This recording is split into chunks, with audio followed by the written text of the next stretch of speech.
नमस्कार दोस्तों, welcome back to my YouTube channel. उम्मीद करता हूं आपकी तैयारी जबरदस्त चल रही होगी। बहुत ही महत्वपूर्ण जानकारी आप सभी कैंडिडेट के लिए रहने वाली है। हम इस क्लास में एमपी टेट वर्ग 3 के प्रीवियस के सारे क्वेश्चनों को कवर करने वाले हैं। तो ये वीडियो उन प्यारे भाइयों बहनों के लिए काफ़ी इंपॉर्टेंट होने वाला है जो एमपी टेट वर्ग 3 की तैयारी कर रहे हैं। तो आप एक एक क्वेश्चन को बड़े ध्यान से पढ़िएगा और समझिएगा, और इसके आंसर अगर आपको पता लगता है तो आप हमें कमेंट करके जरूर बताइएगा। और इसकी पीडीएफ फाइल अगर आप प्राप्त करना चाहते हैं तो आप हमारे टेलीग्राम चैनल को ज्वाइन कर लें और वहां से इस पीडीएफ को आप प्राप्त कर सकते हैं। इसमें हम साइंस के सारे क्वेश्चन को कवर करेंगे। तो 30 नंबर आपके यहाँ पे क्या होने वाले हैं, 30 नंबर आपके यहाँ पे पक्के होने वाले हैं। तो आपको कोई भी क्वेश्चन मिस नहीं करना है। और अंतिम चरण की हम आपको बता दें कि इसकी अंतिम चरण की तैयारी आपकी यहाँ पे जबरदस्त होने वाली है। इसकी पीडीएफ फाइल आपको टेलीग्राम के माध्यम से मिलने वाली है। ठीक है, कोई भी डाउट है कमेंट करके हमें जरूर बताइएगा। चलिए स्टार्ट करते हैं। सबसे इसमें हम जनरल साइंस के सारे क्वेश्चनों को, मोस्ट इंपॉर्टेंट जो प्रीवियस ईयर में आए हुए क्वेश्चन पूछे गए हैं वो हम इस वीडियो के माध्यम से डिस्कस करेंगे। एमपी टेट वर्ग 3 के सारे क्वेश्चनों को कवर करने वाले हैं। तो आप वीडियो के अंत तक बने रहिएगा। सबसे पहला ही क्वेश्चन लिखा हुआ है, आप क्वेश्चनों को ध्यान से पढ़ें 1 से 2 बार, और इसके बाद इसका जो भी आंसर आपको सही उत्तर लगता है आप हमें कमेंट करके बताइएगा।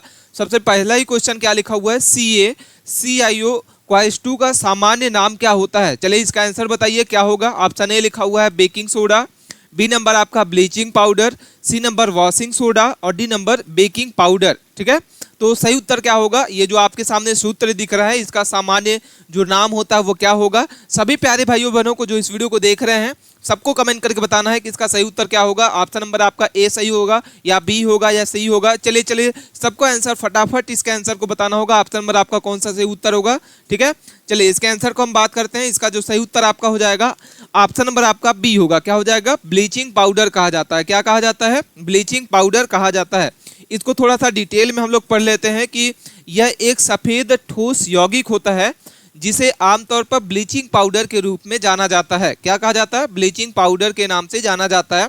हालांकि ब्लीचिंग पाउडर में अन्य घटक भी होते हैं और इसका जो उपयोग है मुख्यतः पानी को कीटाणुरहित करने के लिए ब्लीचिंग एजेंट के रूप में इसका क्या किया जाता है, उपयोग किया जाता है। तो सही उत्तर आपका पता चल गया होगा कि ऑप्शन नंबर आपका बी होगा। ठीक है, और ब्लीचिंग पाउडर का उपयोग किस लिए किया जाता है, पानी के कीटाणु नाशक के लिए। अब हम चलते हैं अगले क्वेश्चन को देखते हैं। क्वेश्चन नंबर हमारे सामने सेकंड लिखा हुआ है। क्या लिखा हुआ है, शीत संवेदनशील पौधे के झिल्ली लिपिड में डैश होते हैं। क्या लिखा हुआ है, शीत संवेदनशील पौधे में झिल्लित लिपिड में डैश होते हैं। ऑप्शन नंबर आपके सामने दिख रहे हैं, 4 ऑप्शन हैं, चारों को आप ध्यान से पढ़ें, 1 से 2 बार पढ़ें आप, और इसके बाद इसके आंसर को बताइए। क्या लिखा हुआ है कि संतृप्त वसीय अम्ल जो है डैश अधिक होते हैं। बी नंबर लिखा हुआ है संतृप्त और असंतृप्त वसा अम्लों का सामान्य अनुपात क्या होता है। B number, C number option लिखा हुआ है अतृप्त वसा अम्लों का कम अनुपात, और डी नंबर आपका है असंतृप्त वसा अम्लों का उच्च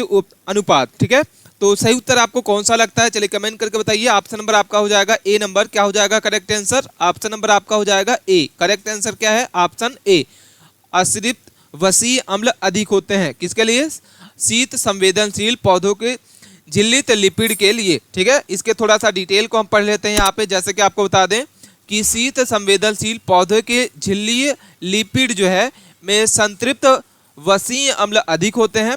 अगर हम पूरे सेंटेंस को बात करते हैं तो यह शीत संवेदनशील पौधों के झिल्लीय लिपिड में संतृप्त वसीय अम्ल अधिक होते हैं, और इसका जो कारण होता है वो संतृप्त वसीय अम्लों के उपस्थिति झिल्ली को अधिक कठोर बना देती है। कैसी बना देती है, झिल्ली को अधिक कठोर बना देती है, और जिसमें कम तापमान पर झिल्ली की तरलता जो होती है वो कम हो जाती है। यही कारण होता है कि ऐसे पौधे जो ठंड के प्रति अधिक संवेदनशील होते हैं। किसके प्रति होते हैं, ऐसे पौधे जो ठंड के प्रति अधिक संवेदनशील होते हैं। तो सही उत्तर आपका हो जाएगा, पता चल गया होगा। अब हम चलते हैं यहाँ पे क्वेश्चन नंबर 3 को देखते हैं। क्या लिखा हुआ है क्वेश्चन नंबर 3 कि कार्बन मोनोऑक्साइड विषाक्तता के द्वारा ठीक किया जाता है। ठीक है, तो क्या हो जाएगा इसका सही उत्तर। ऑप्शन नंबर आपका लिखा हुआ है नींबू पानी पीना, बी नंबर मक्खन खाना, सी नंबर प्रभावी व्यक्ति को ताज़ा ऑक्सीजन के संपर्क में लाना, और डी नंबर आपका हो जाएगा मल्टीविटामिन टैबलेट का सेवन करना। तो चलिए इसका सही उत्तर क्या लगता है आपको, चलिए कमेंट करके बताइए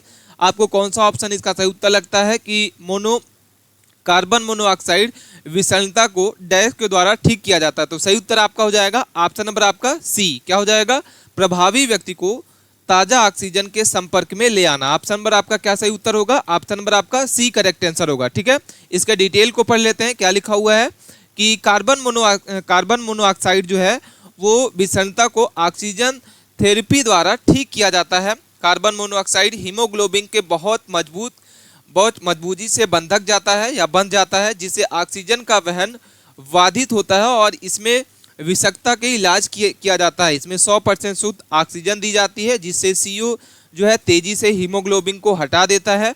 और हाइपरबारिक ऑक्सीजन जो है थेरेपी गंभीर मामलों के उपयोगी होता है और जहां उच्च ताप में ऑक्सीजन दी जाती है। तो ये आपका डिटेल हो गया।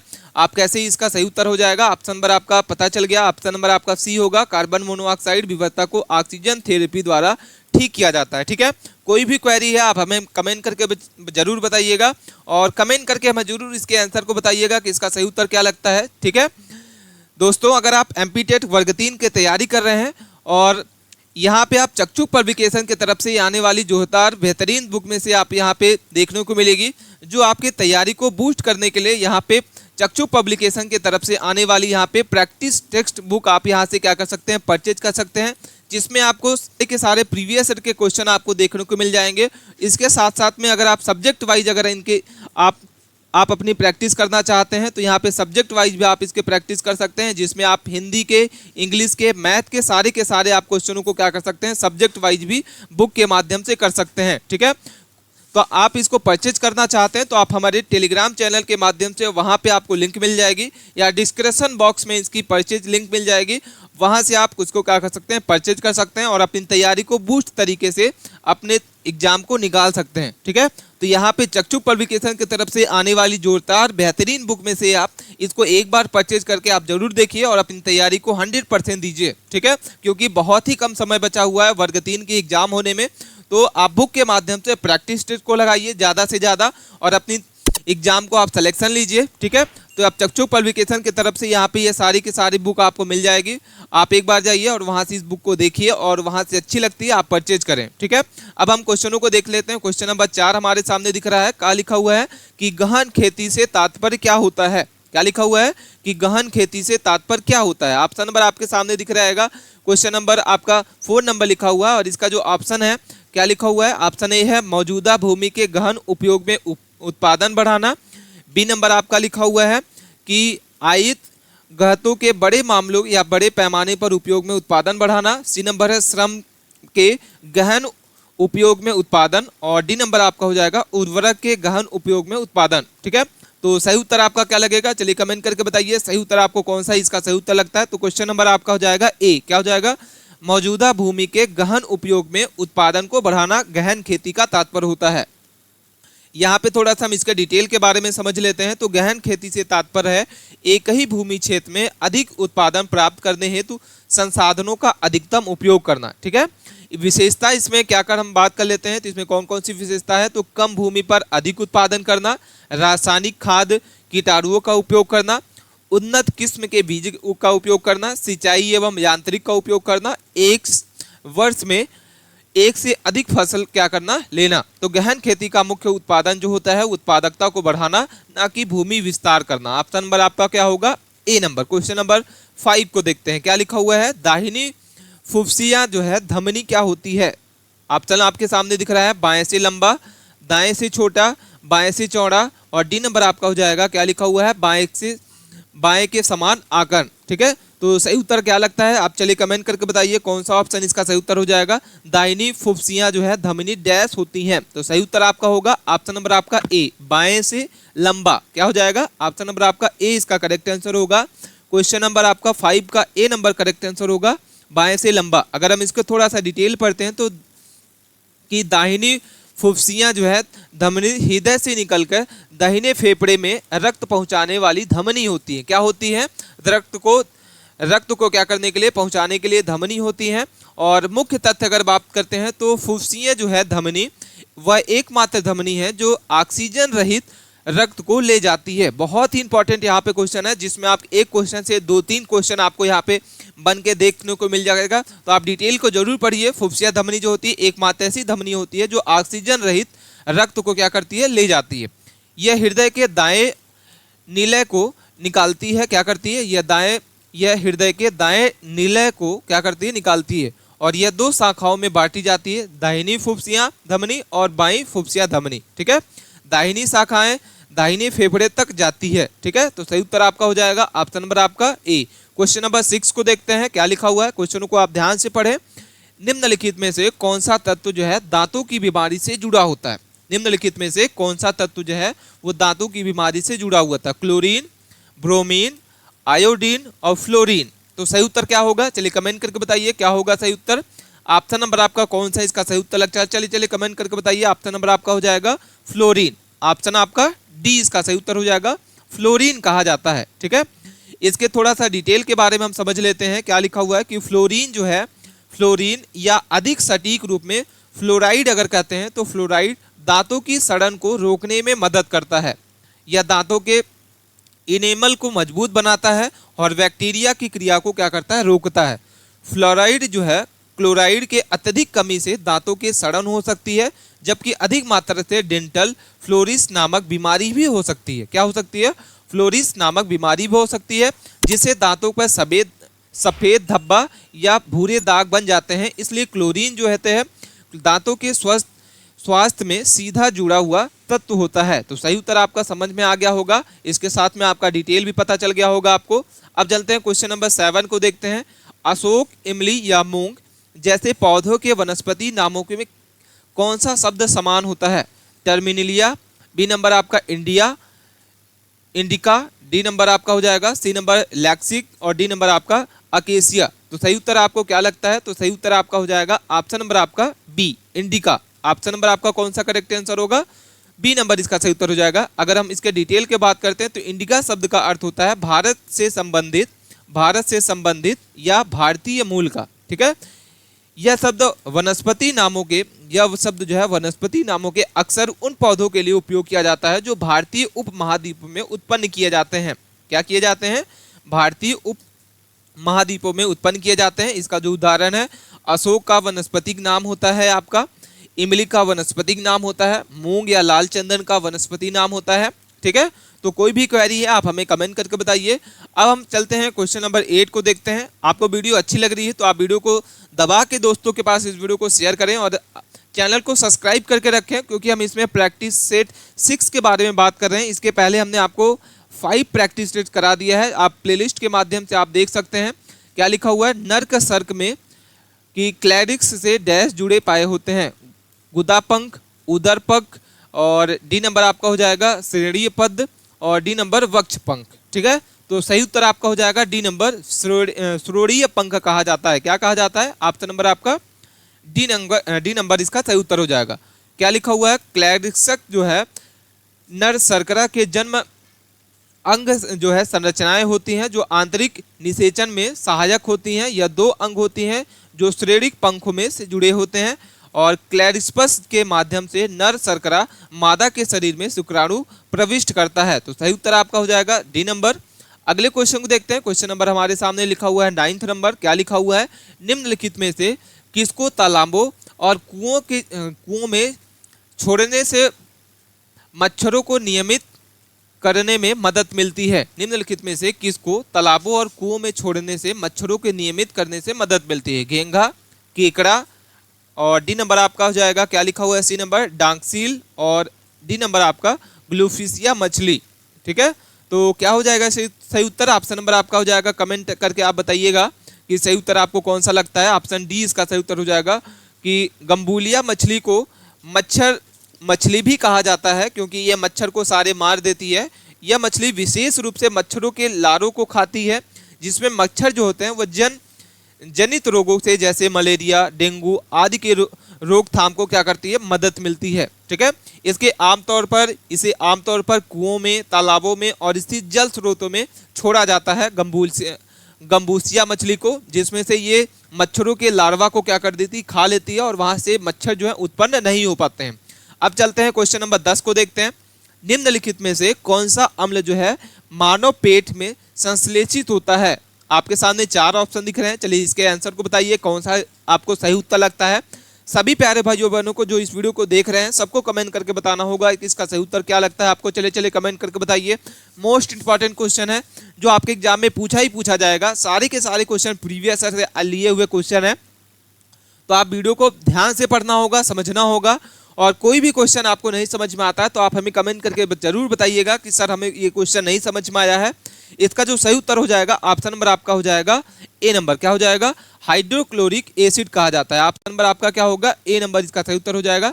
इसके डिटेल को पढ़ लेते हैं थोड़ा सा। ऑप्शन ए इसका सही उत्तर होगा, हाइड्रोक्लोरिक एसिड कहा जाता है। एक सामान्य वयस्क मानव का पेट जो है प्रतिदिन लगभग 1.5 लीटर गैस्ट्रिक अम्ल जो है स्रावित करता है। गैस्ट्रिक रस का सबसे प्रसिद्ध जो घटक होता है वो हाइड्रोक्लोरिक अम्ल होता है, जो पार्थिका या ऑक्सीनेटिक जो कोशिका का स्राविक उत्पाद होता है। और यह ज्ञात होगा कि हाइड्रोक्लोरिक अम्ल के स्रावित करने की आमाशय की क्षमता पार्थिकता और कोशिकाओं की संख्या में लगभग रैखिक रूप से संबंधित होता है। ठीक है, आपको समझ में आया होगा। अब हम चलते हैं क्वेश्चन नंबर हम देखते हैं। क्वेश्चन नंबर हम 11 को देखते हैं। क्या लिखा हुआ है कि क्वेश्चन नंबर 11 कि माइटोकॉन्ड्रिया के रूप में क्या कहा जाता है। क्वेश्चन नंबर 11 लिखा हुआ है, हमारे सामने दिख रहा होगा कि माइटोकॉन्ड्रिया जो है इसको क्या कहा जाता है। ऑप्शन नंबर आपके सामने दिख रहा होगा। आप क्वेश्चनों को ध्यान से पढ़ें। आपके सामने ये 4 ऑप्शन इसके दिख रहे हैं, तो सही उत्तर आपका हो जाएगा कि काल्क बेंगा कहा जाता है। क्या कहा जाता है? काल्क बेड़ा कहा जाता है। कोशिका के भीतर की संरचनाओं के पहले अवलोकन जो स्वतः माइटोकॉन्ड्रिया का प्रतिनिधित्व करते थे 1840 के दशक में प्रकाशित हुए थे। और रिचर्ड जो है आल्टमैन ने 1890 में इन्हें कोशिकांग के रूप में स्थापित किया और इसे बायोब्लास्टर कहा गया। माइटोकॉन्ड्रिया शब्द का आविष्कार जर्मन सूक्ष्म जीव वैज्ञानिक काल्क बेंडा के नामक ने 1858 में किया था। ठीक है, आई होप आपको समझ में आया होगा क्वेश्चन। अगले क्वेश्चन को देखते हैं। क्वेश्चन नंबर 12 लिखा हुआ है, जीवाणु कोशिका में माइटोकॉन्ड्रिया की संख्या डैश होती है 1 2 3 4। ठीक है, तो माइक्रो कोशिका में या जीवाणु कोशिका में माइटोकॉन्ड्रिया की संख्या कितनी होती है। तो सही उत्तर आपका हो जाएगा ऑप्शन नंबर आपका डी, 0 होती है। क्या होती है? ऑप्शन नंबर आपका डी। क्या होता है इसके डिटेल को पढ़ लेते हैं हम लोग। सबसे पहले कि बैक्टीरिया जो होती है वो पैक्टियोज होते हैं, जो परिभाषा के अनुसार ऐसी कोशिकाएं होती हैं जिसमें झिल्लीबद्ध अंगत नहीं होते। माइटोकॉन्ड्रिया झिल्लीबद्ध अंग होते हैं। और पैक्रियोट के कोशिका श्वसन कोशिका के कोशिका द्रव्य एवं आंतरिक सतहों के भीतर होती है। तो सही उत्तर आपका हो जाएगा ऑप्शन नंबर आपका डी, 0 होता है। अगले क्वेश्चन को देखते हैं। क्वेश्चन नंबर हमारा 13 लिखा हुआ है। क्या लिखा हुआ है कि आमाशयी रस को अपनी क्रिया के लिए किस माध्यम की आवश्यकता होती है। आमाशयी रस को अपनी क्रिया के लिए किस माध्यम की आवश्यकता होती है। अम्लीय, बी नंबर क्षारीय, सी नंबर उदासीन और डी नंबर उपयुक्त सभी। ठीक है, तो सही उत्तर आपको क्या लगता है चलिए कमेंट करके बताइए। ऑप्शन नंबर आपका क्या होगा? बी नंबर इसका सही उत्तर होगा, क्षारीय कहा जाता है। क्या कहा जाता है? क्षारीय। ठीक है, तो इसका सही उत्तर हो जाएगा ऑप्शन नंबर आपका क्षारीय। ठीक है, अग्नाशयी रस जो होता है अग्नाशय द्वारा स्वरित एक तरल पदार्थ होता है जिसमें जल, सोडियम लवण और एनालाइज्ड टीलेंस और प्लेस्टिन जैसे एंजाइम होते हैं। सोडियम कार्बोनेट अपनी क्रिया के लिए एक क्षारीय माध्यम होता है। ठीक है, और बाइकोनेट अम्लीय जो है गैसकीय अम्ल के निष्क्रिय करने के लिए उपयोगी होता है, जिसमें प्रभावी एंजाइम परिवर्तन संभव होते हैं। अगले क्वेश्चन को देखते हैं। क्वेश्चन नंबर 14 लिखा हुआ है, अनुवांशिकी के युग्मन और प्रतिकर्षण को किसकी 2 अवस्थाओं को माना जाता है। लिक्रेज, क्रॉसिंग ओवर और सी नंबर आपका लिखा हुआ है चियास्मा और डी नंबर आपका उत्परिवर्तन। तो सही उत्तर आपका होगा ऑप्शन नंबर आपका डी। क्या हो जाएगा? उत्परिवर्तन कहा जाता है। ऑप्शन नंबर आपका डी करेक्ट आंसर होगा। इसके डिटेल को पढ़ लेते हैं। क्या लिखा हुआ है? ऑप्शन नंबर आपका हो जाएगा ए नंबर इसका सही उत्तर होगा। लिक्रेज इसको कहा जाता है। हमने आपको उत्तर जो है गलत बता दिया। ऑप्शन ए इसका सही उत्तर होगा लिक्रेज। ऑप्शन आपका हो जाएगा अनुवांशिकता में युग्म और प्रतिकर्षण वास्तव में संलग्नता की 2 अवस्थाएं होती है, जो अनुवांशिक संलग्नता गुणसूत्र पर निकट स्थित जीनों के अर्धसूत्री विभाजन के दौरान एक साथ समागत होने की प्रकृति के संदर्भित करती है। जीनों के सहसंयोग स्थापित करता है। जैसे जैसे जो जीन है अधिक समन्वयी पथ होते हैं वे अधिक निकट सगन्धता प्रदर्शित करते हैं। ठीक है, क्वेश्चन नंबर 15 को देखते हैं। निम्नलिखित में से कौन सा सबसे बड़ा जीवित पक्षी है? चील, कीवी, मोर, शुतुरमुर्ग। तो सही उत्तर आपका होगा डी नंबर। क्या हो जाएगा? ऑप्शन नंबर आपका डी इसका सही उत्तर होगा। शुतुरमुर्ग जो है सबसे बड़ा जीवी पक्षी होता है। शुतुरमुर्ग अफ्रीका के मध्य और दक्षिणी अफ्रीका में पाया जाने वाला शुतुरमुर्ग सबसे बड़ा जीवित पक्षी प्रजाति होता है। शुतुरमुर्ग उड़ने में असमर्थ होता है या आमतौर पर इसका वजन जो होता है वो 200 से 285 पाउंड तक होता है। हालांकि कुछ नर शुतुरमुर्ग जो होते हैं इसका वजन जो है 340 पाउंड तक भी होता है और ये सबसे बड़े अंडे देने वाले के नाम से भी जाना जाता है। तो क्वेश्चन आपका ये भी बन सकता है कि बड़े अंडे देने वाले पक्षी में से कौन सा होता है? तो शुतुरमुर्ग होता है। ठीक है, अगले क्वेश्चन को देखते हैं। क्वेश्चन नंबर 16 लिखा हुआ है, पौधों में पत्तियों की व्यवस्था को डैश कहा जाता है। तो सही उत्तर आपका हो जाएगा ऑप्शन नंबर आपका एक कहा जाता है फाइलोटैक्सी कहा जाता है। क्या कहा जाता है? फाइलोटैक्सी कहा जाता है। तने पर पत्तियों की व्यवस्था के पैटर्न को फिलोटैक्सी कहते हैं। जैसे जैसे तना अपने शीर्ष पर बढ़ता है एक अधिक नियंत्रित विकास प्रक्रिया द्वारा तने के साथ नई पत्तियां जो है कलियां बनती हैं और पौधे के तने पर पत्तियों की व्यवस्था प्रजाति पर निर्भर होती है और यह एक महत्वपूर्ण पहचान विशेषता है जो फिलोटैक्सी के 4 मूल तत्व होते हैं। तो ऑप्शन नंबर आपका ए सही उत्तर हो जाएगा। अगले क्वेश्चन देखते हैं। क्वेश्चन नंबर 17 लिखा हुआ है, पक्षियों को उड़ाने से रोकने की प्रक्रिया को डैश कहा जाता है। तो क्या कहा जाता है? सी नंबर ब्लेजिंग कहा जाता है। क्या कहा जाता है? ब्लेलिंग। ठीक है, इसका जो सही उत्तर होगा सी नंबर होगा। ब्लेलिंग एक ऐसी प्रक्रिया है, ब्रेलिंग एक ऐसी प्रक्रिया है, ठीक है, जिसमें किसी पक्षी के पंख को इस तरह बांध दिया जाता है कि वह उड़ ना सके और उसके पंख पूरी तरीके से खुले ना हो सके। ठीक है, ब्रेल एक पारदर्शी प्लास्टिक का पट्टा होता है जिसमें कीलों से बांधा हो जाता है और जिसका उपयोग जो है पंख को रोकने के लिए किया जाता है। और ब्लेलिंग जो होता है ये पक्षियों के परिवहन के दौरान चोट लगने की बचाता भी है। तो सही उत्तर आपका होगा सी नंबर। इसके डिटेल के बारे में आपको पता चल गया होगा। अगले क्वेश्चन को देखते हैं। क्वेश्चन नंबर 18 लिखा हुआ है। क्या लिखा है? आप क्वेश्चनों को ध्यान से पढ़ें। बाजार में उपलब्ध गर्भ निरोधक गोली में होता है। क्या होता है? सही उत्तर आपको कौन सा ही सही उत्तर होगा तो आप कमेंट करके जरूर बताइएगा। ऑप्शन नंबर आपका लिखा हुआ है एंटीबायोटिक, बी नंबर सर्कनासी, सी नंबर आपका लिखा हुआ है आपका और डी नंबर। तो सही उत्तर आपका हो जाएगा ऑप्शन नंबर आपका डी। क्या हो जाएगा? सही उत्तर हो जाएगा ऑप्शन नंबर आपका डी। आप इसके डिटेल को पढ़ लीजिएगा। अगले क्वेश्चन को देखते हैं। निम्नलिखित में से कौन सा पादक रोग होते हैं? तो क्वेश्चन नंबर 19 लिखा हुआ है। आप इसके क्वेश्चनों को ध्यान से पढ़ें। तो आप इसके ऑप्शंस के आप पढ़िए डिटेल से और इसका सही उत्तर होगा ऑप्शन नंबर आपका ए होगा। क्या हो जाएगा? ऑप्शन नंबर आपका ए, साइड कैरेक्टर कहा जाता है इसको। ठीक है, क्वेश्चन नंबर 20 लिखा हुआ है कि अंत शोषित जो है इसकी प्रक्रिया में शामिल होते हैं। क्या लिखा हुआ है?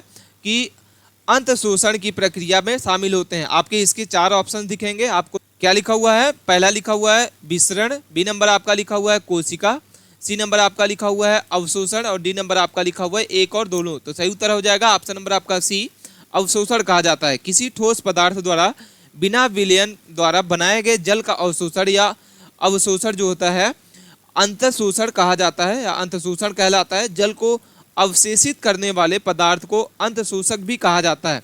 जो जल में नहीं घुलते हैं या बीजों के अंकुरण को प्रभावी चरण होते हैं। जल में डूबे फ्लाईवुड की ऊपरी सतह का फूलना अंतःशोषण का एक उदाहरण होता है। तो सही उत्तर आपका हो जाएगा। ठीक है, आपको यहाँ तक कोई भी डाउट है आप हमें कमेंट करके जरूर बताइएगा। दोस्तों, अगर आप ये वीडियो अच्छी लगी है तो वीडियो को लाइक करें, अपने दोस्तों के पास इस वीडियो को ज़्यादा से ज़्यादा लोगों को शेयर करें और कोई भी डाउट है कमेंट करके हमें जरूर बताइएगा। मिलते हैं नए टॉपिक के साथ नए वीडियो में, तब तक के लिए बने रहें। धन्यवाद।